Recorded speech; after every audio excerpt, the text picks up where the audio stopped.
Breaking news చూస్తున్నాం. Congress party అంతర్గత కుమ్ములాటలపై ఇక సిపిఐ పార్టీ సీనియర్ నేత నారాయణ సంచలన వ్యాఖ్యలు చేశారు.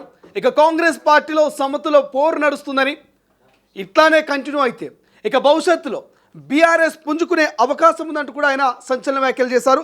రైట్ నౌ దానికి సంబంధించినటువంటి పూర్తి డీటెయిల్స్ తెలుసుకునేటువంటి ప్రయత్నం చేద్దాం. సో ప్రస్తుతం మనతో పాటు సిపిఐ సీనియర్ నేత నారాయణ గారు జాయిన్ కాబోతున్నారు. వారితో కూడా డిస్కస్ చేసే ప్రయత్నం చేద్దాం. సార్ నమస్తే, వెల్కమ్ టు తొలి వెలుగు. సార్ ఏం చెప్తారు సార్, మీరు చేసిన కామెంట్స్ ప్రస్తుతం తెలంగాణ వ్యాప్తంగా కొంత సంచలనంగా మారుతున్నాయి. సో నారాయణ గారు correct situations correct minute comments చేసిరని ఒక చర్చ జరుగుతుంది. సో ఎందుకు చేయాల్సి వచ్చింది సార్ ఆ కామెంట్స్? 22 ఇక్కడ పెట్టారు, ఏపీలో పెట్టున్నారు, ఇక్కడ పెట్టున్నారు. ఇప్పుడు ఒకప్పుడు ఇక్కడేమో ల్యాండ్ రికార్డ్స్ నిజామాబాద్ వచ్చిన తర్వాత సర్టిఫికేట్ కాలేదు, కొంచెం ఇబ్బందులు అన్నమాట, వాస్తవమే. కానీ ల్యాండ్ అని కాపాడాలనే ఉద్దేశంతో ప్రభుత్వం 22 పెట్టేసింది. ఇది 22 అంటే ల్యాండ్ ని నిజమైన వాళ్ళు కాపాడమా లేకపోతే అధికారంలో ఉండేవాళ్ళు భోజనం చేయడమా అని చర్చ వచ్చేసింది. ఇప్పుడు ఎక్కడ చూసినా సిరైన్ ల్యాండ్ అని చెప్తే కూడా కింద లంచానే ఉంది, దానికి కన్వర్ట్ చేయమని పెంచి పెడుతున్నారు. పెద్ద పెద్ద వాటికి ఏమో పై మంత్రులు, కింద వాటికి ఏమో చిన్న చిన్న అధికారులు మొదలైంది.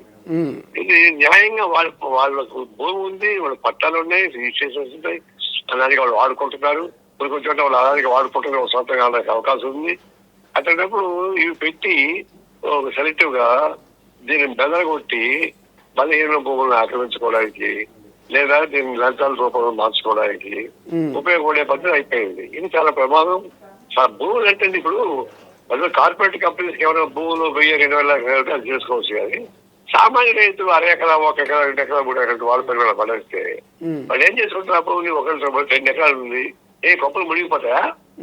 వాళ్ళపై ఎందుకు దాడి చేయాలి వీళ్ళు? కానీ నారాయణ గారు ఇది అధికారుల తప్పు అని చెప్తా ఉన్నారు కదా పొంగులేటి గారు. అంటే పాలకులు అసమర్థుల లెక్క. ఓకే, మంత్రులు అసమర్థులైతే పాలకులు అధికారులు పత్రం చాలా చేస్తారు. ఒప్పుకోమని చెప్పండి, మేము అసమర్థులు, మేము పైకి వాళ్ళు ఒప్పుకోమని చెప్పండి, ప్రజలు క్షమిస్తారు. కొంచెం బొకాయించినందుకు, దబాయించినందుకు మన కొంత బ్లాక్ మెయిలింగ్ చేస్తున్నారు. ఇది టూ మచ్ గా ఉంది. తప్పని ఒప్పుకున్నప్పుడు భయంగా క్షమాపణ ఒప్పుకోండి, మరి ఉత్తరం చేసుకోండి. ఎందుకు ఎలా చేస్తారు కింద? ఇప్పుడు అసలు చంద్రబాబు నాయుడు ఏమో మాకు 1 year పడుతుంది తీసేయడానికి అంటారు. ఆయన 1 year ఎందుకు పడుతుంది ఆయనకి మాత్రం?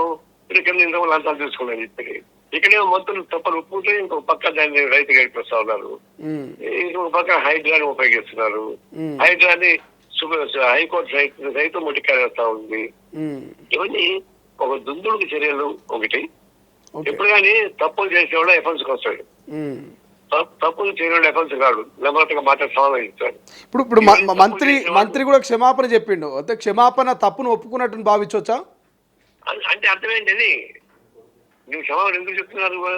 తప్పని ఒప్పుకున్నారు, తప్పని జరిగింది కదా, తప్పు ఎట్లా జరిగింది, మీ సొంతం తప్పు ఎట్లా చేస్తారు వాళ్ళు అధికారులు తప్పు చేసేంత హక్కు మీరు ఇచ్చారా? ఇవన్నీ క్వశ్చన్ వాళ్ళు కదా. తప్పని చెప్పి సరిపోయినా లక్షల మంది రైతు బాగా ఇబ్బంది పడతా ఉంటే, దాని తంటా పడుతుంటే వాళ్ళు అమ్ముకోలేక, ఇంకా డెవలప్ చేసుకోలేక, వాళ్ళు బిల్డింగ్లు చేసుకోవాలన్నా, లోన్స్ కావాలన్నా, లోన్స్ కావాలన్నా చేయకుండా ఇబ్బంది పడుతుంటే లక్షల మంది రైతులు ఇబ్బంది పెడుతున్న క్షేమం ఒక మాట చెప్పేసి అయిపోద్దా? ఖచ్చితంగా విత్ ఇన్ నో టైం దాన్ని పరిష్కారం చేయాలి. మరి ఎందుకు చేయడం లేదు? ఇదంతా రైతులు నేర్పించడం ఒకటి. ఈ కాలయాపన లంచాలు దండుకోవడానికి ఉపయోగపడే పద్ధతి. 3 రోజులు ఎక్కడెక్కడ ల్యాండ్స్ ఉపయోగపడుతుంది దాని వాళ్ళు హ్యాండిల్ చేసుకోవడానికి ఉపయోగపడే చేస్తున్నారు. ఇది రైతులని వాస్తవ భూ యజమానుల్ని ఏడు పెట్టినప్పుడు. ఇప్పుడు నారాయణ గారు నిన్న బీజేఎల్పీ నేత ఏలేటి మహేశ్వర్ రెడ్డి అసెంబ్లీ సాక్షిగా నా దగ్గర ఆధారాలు ఉన్నాయి, మీరు కోట్ల రూపాయల స్కామ్ చేసిరనేటువంటి ఒక డాక్యుమెంట్స్ తీసుకొని వచ్చి అక్కడ కూర్చున్నాడు. మంత్రి పొంగులేటికి ఒక సవాల్ విసిరాడు, కానీ మంత్రి అసెంబ్లీకి రాలేదు.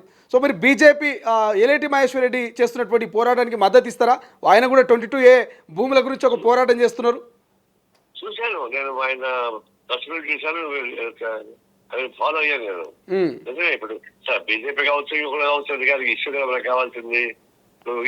ఇష్యూ తప్ప బీజేపీ కాదు మాకు కావాల్సింది, మంచి ఇష్యూనే.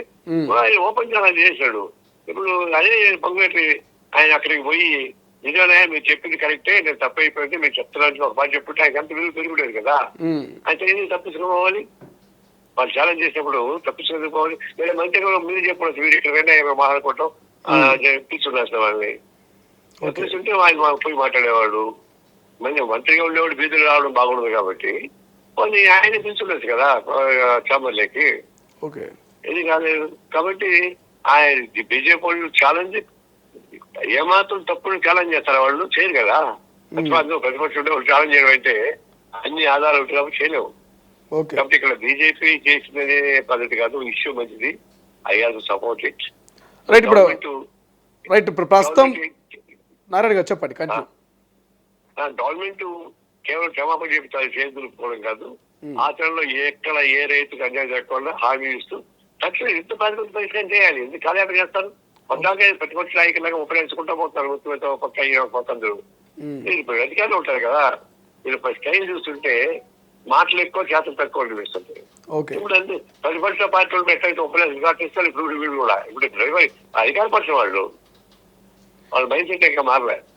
నారాయణ గారు, ప్రస్తుతము అంతర్గత కుమ్ములాటలో కాంగ్రెస్ ఉందనే చర్చ జరుగుతున్నది. ఒకరి మీద ఒకరు విమర్శలు చేసుకుంటున్నారు, నోటీసులు ఇచ్చుకుంటున్నారు. ఈ టైంలో ప్రజా సమస్యల్ని 22A పట్టించుకునే పరిస్థితి కనిపిస్తుందా? మీడియాలో కూడా ఈ అంశంపై చర్చ తగ్గినట్టు అనిపిస్తున్నది. దీని మీద మీ కామెంట్ ఏంటి? మీరు కొట్లాడుకోండి, బీజేపీ బలపడుతుంది అని చెప్పి నిన్నే చెప్పారు, మళ్ళీ ఇప్పుడు రిపీట్ చేస్తున్నా. వీళ్ళ అసమర్థతే బీజేపీ బలపడడానికి కారణం వస్తుంది. బీజేపీ బీఆర్ఎస్ ఏ పార్టీ బలపడుతుంది? బీఆర్ఎస్ బలపడుతుందా బీజేపీ? బీజేపీ టీఆర్ఎస్ కాంగ్రెస్ ఇద్దరు కూడా సౌతులు కొట్లాట్లాగా ఉన్నాయండి. ఈ బీజేపీ కాదు కాంగ్రెస్ టీఆర్ఎస్ ఇద్దరు సౌతులు కొట్లాట్లే, వాళ్ళే రాజకీయాలు లేవు. మేము అనుకోవడం తిట్టుకోవాలి తప్ప. అంటే ఈ గొడవ బీజేపీ బలపడుతుంది. బీజేపీ బలపడితే అంతే వస్తుంది. రైట్. థ్యాంక్ యూ అండి. థ్యాంక్స్ ఫర్ జాయినింగ్ ఇన్ తొలి వెలుగు. ఇది మొత్తం మీద సిపిఐ నారాయణ గారు క్లారిటీ ఇచ్చే ప్రయత్నం చేస్తున్నారు. 22A జాబితాకు సంబంధించి ప్రభుత్వం మరి ఎందుకు ఈ రకంగా భూ యజమానులను ఇబ్బంది పెడుతున్నది? చిన్న సన్న రైతులు ఎవరైతున్నారో వాళ్ళ భూములు ఈ 22A జాబితాలో కనుక పడి వాళ్ళు అమ్ముకోలేక, ఇటు వాళ్ళని ఇల్లు కట్టుకోలేక, లేకపోతే ఇంకేదైనా మరి లావాదేవీలు చేసుకోనియకుండా పూర్తిగా కట్టడి చేస్తూ వాళ్ళని ఇబ్బందికి గురి చేస్తున్నారంటూ కూడా ఇటు నారాయణ కామెంట్ చేస్తున్నారు. మరోవైపు ఇక ఇటు బీఆర్ఎస్ కావచ్చు, లేకపోతే ఇటు కాంగ్రెస్ రెండు సమతుల కొట్లాటలాగా కనిపిస్తూ ఉంది. వీరిద్దరి కొట్లాట బీజేపీకి బలం చేకూరుస్తుంది. బీజేపీ పుంజుకోబోతుంది తెలంగాణలో ఒక స్టేట్మెంట్ అయితే సిపిఐ సీనియర్ నేత నారాయణ గారు చేస్తున్నటువంటి పరిస్థితి. చూద్దాం మరి కాంగ్రెస్ పార్టీ అంతర్గత కుమ్ములాటలు ఎంతవరకు పార్టీకి మైనస్గా మారబోతున్నాయి, భవిష్యత్ ఎన్నికల్లో ఎంత మేర ఈ అంతర్గత కుమ్ములాటల ఇంపాక్ట్ పడబోతున్నది, మరి నారాయణ గారు అన్నట్టు నిజంగా బీజేపీ మరి పుంజుకోబోతున్నదా, ఏం జరగబోతుందో భవిష్యత్తులో చూద్దాం.